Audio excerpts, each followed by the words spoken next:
Hello and welcome to the Fighting Spirit Podcast. As always, I'm Jason, and we're here to talk about the results to UFC Smith versus Gustafsson taking place in Stockholm, Sweden. This was a great card. We did okay with our picks. We went 6-6, so we came in at that 50% accuracy. I always try to exceed that 50%, but we just didn't quite get it here tonight. Let's go over them, though. Let's get into the event. Here's the show.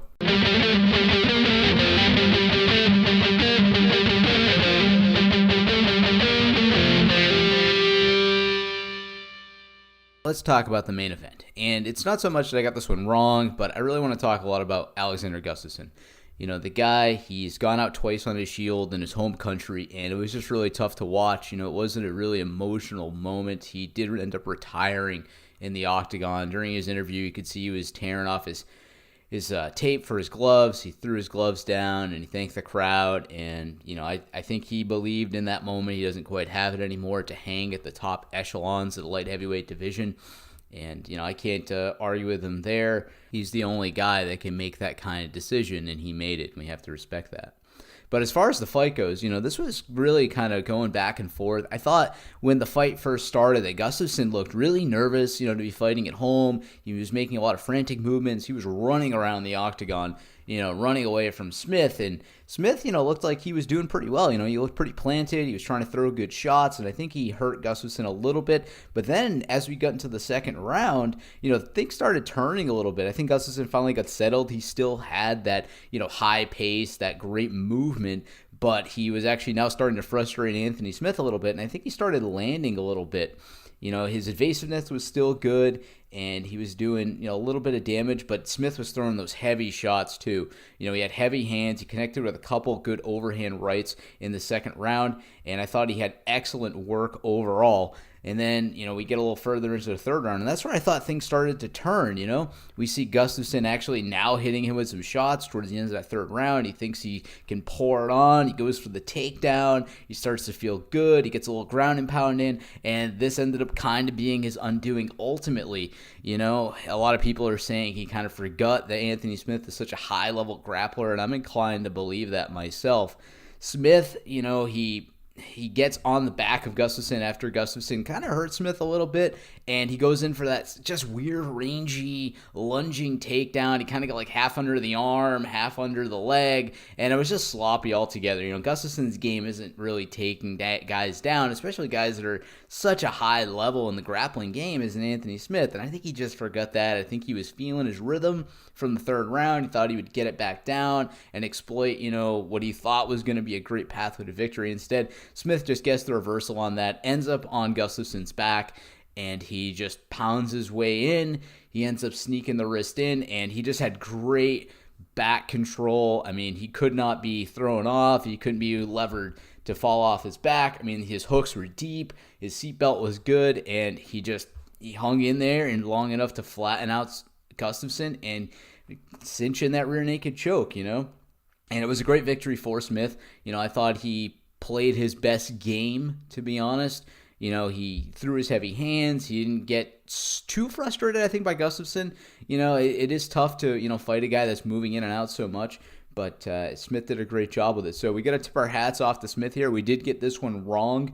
And, you know, I think, honestly, by the numbers, had this maybe made it out of the fourth round, you know, I'm looking here, 72 strikes to Gustafsson, 49 to Smith. I think that maybe Gus would have potentially gotten the victory here if he had actually hung in there and continued with his game plan. But he threw that caution to the wind, and he ended up having one taken away from him. And that's just the way it plays sometimes. So hats off to Gustafsson. I've loved watching you fight. I've loved watching your career. You know, you've made it to the highest highs. You just never quite captured the peak. And it's a little sorry to see you go, but I was happy to watch you fight. So hats off to Alexander Gustafsson for all his efforts in his career. Moving on to what would be our ultimate co-main with Ilir Latifi pulling out of the Ozdemir fight. We had Alexander Rakic taking on Jimmy Manawa, and there's not really much to say here. There was a TKO head kick at 47 seconds in. You know, we didn't really see much from Manawa at all. Rakic had just this great transition to his head kick. He just kind of sliced in there and nailed him in the head with his shin. I mean, it was like he hit him in the head with a goddamn baseball bat. And Manawa went out hard, you know. So hats off to Rakik. We picked this one correctly, and I'm really happy to have made that call. Moving into our next fight, we had Marcon Amirkhani taking on Chris Fishgold, and I called this one very much incorrectly. So I knew we were going to have a grappling contest, and that is pretty much what we got. We had some great stand-up fighting. I thought we had some really flashy moments, especially from Amirkhani, but this ended up being a grappling fight that was finished in the second round due to submission anaconda choke out of Marcani. Let's talk a little bit about the fight, though. It opens up, Marcani just comes out with a giant flying knee, doesn't catch Chris Fishgold, and then they kind of settle into just a great set of striking exchanges. Fishgold looks like he has great leg kicks, great body kicks. His hands look good. I think his hands looked a little better than Marcani's, to be honest, anytime they were on the feet. And then Marcani sets kind of a tone for what would happen later, and he gets a great time takedown against Fishgold. And then we see Fishgold have kind of his own, amazing set of grappling exchanges. He gets him in a reverse triangle briefly, and we can see here that Fishgold is going to be dangerous out of his guard, but that's not ultimately how this thing ended up playing out. So they get back to the feet. We end up with some more good boxing until we get to the second round, where ultimately Fishgold ends up getting put down. So there is a dick kick, basically, and I think that might have screwed up Fishgold a little bit. I think he was doing well in that second round up until that moment, and then what we end up with is another takedown, where we end up with Fishgold getting a guillotine off that takedown on Marcani, but he loses it. Marcani ends up in side control, and then this is where the ultimate mistake happens. So Fishgold goes for an underhook to try to use a little bit of leverage to get back into the stand-up game, and that's where Marcani hits him with that anaconda choke. His neck's exposed, he cinches it in, and Fishgold had great defense. He's spinning around trying to avoid Marcani's legs, but it's only so long you can do that, and Marcani ends up picking up the W here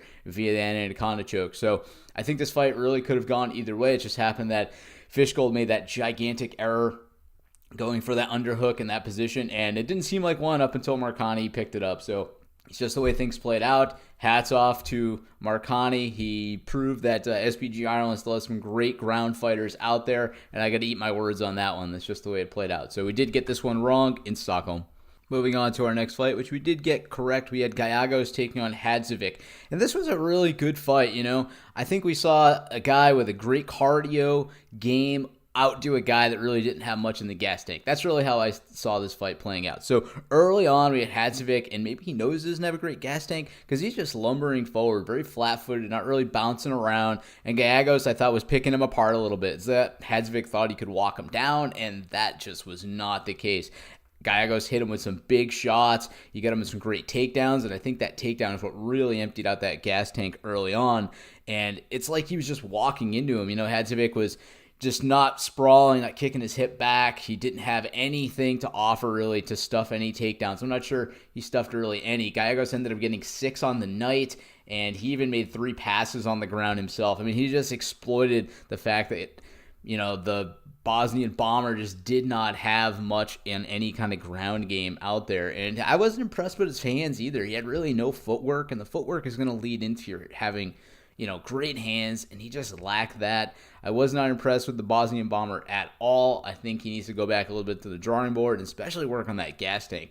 If you're looking as tired as you are going into that late second round in a 3-round fight, it's just not your day. It's not your game. Maybe he was hoping he could hit him with that, one big giant shot and put Gallegos down. But Gallegos just threw punches and bunches. He outstruck him. It was 47-24, 6 takedowns, 3 passes on the ground. There was really nowhere else that Gallegos was going to be defeated here tonight.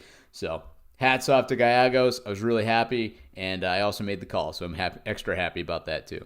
In another eat my words moment, I said we were going to have a Stars Born moment with Sungbin Jo fighting out of Korea, and he was definitely derailed by Daniel Tamor tonight. Early on, Tamor just would not let this rangy, long fighter get any rhythm. He was there. He was pressuring Sungbin Jo, and I think if Jo maybe had a little bit of range, if Tamor had gone a little slower, he may have been able to keep Tamor off him, especially early on. But Tamor wasn't about that at all. He came forward, heavy pressure, heavy aggression, and I think Jo is just overwhelmed. He was probably throwing a little too high a caliber fighter coming in. I thought he was looking really good on his highlight reel coming into the UFC, but once you get up to the levels of this game, things just don't always play out like you expect. Joe, actually, to his credit though, he did have some great work on the ground. He almost caught him with an armbar, and he almost caught him with a triangle when he was in his guard, but that was really the most we saw out of Joe, except for some great Muay Thai style knees. I thought he, in the clinch, really got some great knees into the solar plexus and sternum of Tamor, but that's kind of all we can really, say. He really just kind of wanted, I think, to fight off the back foot, stay rangy, and hit some counters, and Tamor was just there closing the distance anytime Joe moved back, and he stayed in his face. He threw great short hooks right down the pipe with his nice solid jab, and we saw Tamor just play it really well from a stand-up perspective against this long and rangy fighter. One thing for Tamor too on the ground, which I thought was really kind of fun, is that Joe goes for a knee bar briefly, and then so Tamor gets back on his feet, grabs both his legs, and tries to do, I think, almost like a Ken Shamrock kind of like smackdown to grab an ankle lock, and he just throws both his legs up, tries to jump through him, and it was just kind of fun to watch. It was like, hey, if you can do it, I can do it too, and just kind of fun. So, anyways, hats off to Daniel Tamor here. He really put in a great performance, and I was wrong about this one. So, hey, we just got to live with our losses. In our next bout, we had a Rostam Akhman taking on Sergey Kashada, a Russian guy, Sergey, in the last fight of the prelims here. And it was a decent fight. I thought that Akhman, even though I think he's just 5-0, or he was 5-0, I thought he was actually going to win this one. This is tough with these debuting fighters. I thought that he had great pressure, great wrestling, but Sergey he had the bigger power shots. He got a knockdown in. He wobbled Rostam late in the third round, and I think he ultimately was the better fighter. But I'd like to see Rostam, fight again. I think if he had a little more camp, a little more notice, he would have come in and maybe performed a little bit better. His wrestling looked good. He had nice pressure, nice forward pressure, and he kind of stopped off the ranginess of Sergey. Sergey wanted to throw some spinning back kicks, and Rostam was there to make sure he couldn't really cover any ground with that, and he kept him pressed up against the cage as much as possible. So we did get this one ultimately wrong, but that's okay. Which is going to happen. In our next fight, we had Tanya the bus driver Evinger taking on Lena Elbow Queen Landsberg, and she certainly lived up to her name in this one. We saw, I think, Evinger just really try to press this, grinding cage style against Landsberg too hard. Every time she held her up against the cage, I think Landsberg just ended up getting the better of those exchanges, getting some, nice elbows in and cutting Evinger really early on in the fight. The striking in this was 50-6. Even though Evinger did get a takedown of her own eventually off of this game plan, she did nothing when she was there. And then in the third round, we saw a great ground and pound, even though this ended up being a unanimous decision for Landsberg. Great ground and pound, and she just, kind of put her stamp on the end of it and just showed she was the better fighter. This was a fight I actually did not put any money on, even though I did put Evinger in this one. I just don't like Tanya Evinger personally. I don't ignore the numbers, so I'll always side with them, but there's a reason I call her the bus driver instead of by her actual triple threat fight name. I just don't think she's built for the UFC at this point. I think she's too old. The best years are behind her in Invicta, and I'm not sure if we'll see her fight again, but we'll see how it plays out. Either way, we ultimately got this one wrong with the numbers, and Lena Landsberg did pick up the W here. All right, I got to eat my words one more time here tonight because the rest of them will be W's after this. But Leonardo Santos defeats Stevie Ray. So not really too much to say here. Stevie Ray gets knocked out at 2 minutes, 17 seconds in. Leonardo Santos was, for his layoff, the guy looked great. Super rangy, and that's how he exploited Ray. Ray overextended to try to connect with Leonardo, and he just kind of, with a nice cross right on the orbital, boop, just hits him, and Ray goes down just like a sack of crap, and it was just kind of a devastating knockout. Leonardo didn't even go for the ground and pound. You could see this guy was out for a mile away. He just started celebrating, walking away from the octagon. And, hey, it was a good fight. I got this one wrong, ultimately. Maybe if the fight had gone a little longer, who knows what would have happened. But that's not the way MMA works. This one ended early. And hats off to Leonardo. Great entry back into the UFC. So I hope to see him fight again, even though he is 39 years of age. I hope we can catch a few more good ones from him. So, again, hats off. All right, like I said, the rest are going to be W's from here on out. So we had Frank Camacho taking on Nick Hein, and this was a great demonstration by Frank Camacho. So he threw his brawling ways to the side, talking about his island style, getting rough, getting grimy, getting in there. And he went for a really patient, kickboxing style. He didn't try to pour it on Nick Hein at any point, even though he had him stung several times. And he just looked like a great fighter up until he got that TKO in the second, where he finally did put Hein out. Hein is tough as nails, though. I mean, he is a really great fighter, just tough as hell, just was outclassed, though. He did get a takedown, but nothing really in it, and he didn't perform any damage onto Camacho. So I do look forward to seeing Camacho again. I think he's got great hands. This guy is a crazy good boxer, and I think we could see some more, good fights out of him if he can keep this patient tactic. As long as nobody baits him and he isn't susceptible to being baited into a brawl, I think he can win this one if he stays off his island-style ways and becomes a, well-disciplined MMA fighter. So hats off to him. In our next fight here, we did get this one correct as well. We had Bea Malecki defeating Duda Santana. Even though Santana looked like she had the better hands, I mean, she was landing. In fact, she landed twice as many strikes on Malecki as Malecki landed on Duda. And, it looked a little dangerous for Bea, especially going into that second round. But once Bea got this thing to the mat, it just went her way when she took Duda's back. So Duda actually executed 3 takedowns in this fight, but Malecki ended up being the victor here with some great, passes. She nailed that great pass to get to the back, and that was kind of it. She got on her back, cranked it, and got that submission via rear naked choke. So I was happy to see Bea win. She looked like she was being outclassed, so I was a little scared by the contest up until she had her back, and then it looked like she was going to cinch it all the way. But hats off to Bea. She got, I think, her 4th victory in her home country, so I'm really happy to see that.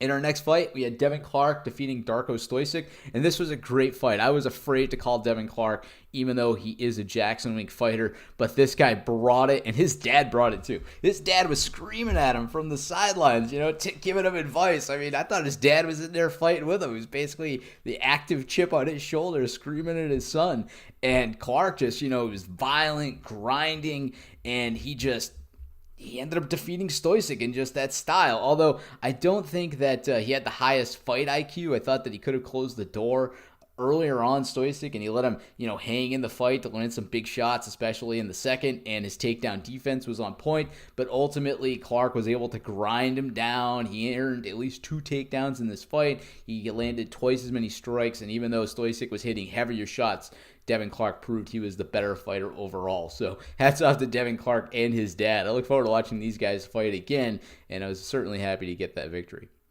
And then our opening contest of the night, we had Joel Alvarez defeating Danielo Bayardo, and we called Alvarez here. It was a really solid fight, It was an opening contest for guys that are so green in their career. I thought that, it was just a really nice fight to watch. Although I guess they're not green. They got a few fights under their belt. Maybe I'm talking off the cuff too much here. But Alvarez had some great combinations. He had that great sweep once that takedown got in from Bayardo, and he ended up picking up that ground and pound victory. So I was happy to make that call as well, with the Spaniard picking up the win in Stockholm. All right, so with that being said, we went 6-6 on the night. No, hard math to do there. We went 50% accuracy, a little below my average. We were coming in at 70%, so a little below. I would have liked to have picked up, a few others, but hey, that's just the way things are going to play out sometimes. Certainly wasn't my worst performance, but I will always try to get better numbers than that. You know how I do it here. So with that being said, we will be back at it on Tuesday. We'll have the fight picks for UFC 238. I am really looking forward to this one. I'm really looking forward to that Tony Ferguson fight. I think this is going to be great with him and Cowboy, and we'll talk more about that on Tuesday. I don't want to get too ahead of ourselves. Let's get into housekeeping, though. You can get in touch with the Fighting Spirit Podcast at fightingspiritpodcast@gmail.com. Please send me your comments and questions. You also can like our Facebook page. I can see we got some new likes this week, so if you're listening to this and you are a new liker of this page and this podcast, I want to thank you for your time, and I hope that I'm entertaining you as best I can with these recaps and our predictions as well. Also can be found on iTunes, Spotify, Google Play Music, all of your great podcast locations. So subscribe, rate, review on iTunes. That does help. And we're also now on YouTube. So if YouTube is your preferred platform to listen to these, I am posting now to YouTube. This will be our second post there. But if you are exclusively listening on YouTube and you want to listen to any of my back catalog, there are some liquor reviews on there that may interest you. Please go. There's a link in my description, I believe, or my About page on YouTube, and you can find all of the old podcasts on Shout Engine or look me up on any of the platforms of your choice. And please tell your friends about it as well. We would love to grow the show even more. All right, with that being said, though, I will speak to you again on Tuesday with the picks for UFC 238. Until then, happy fight picking.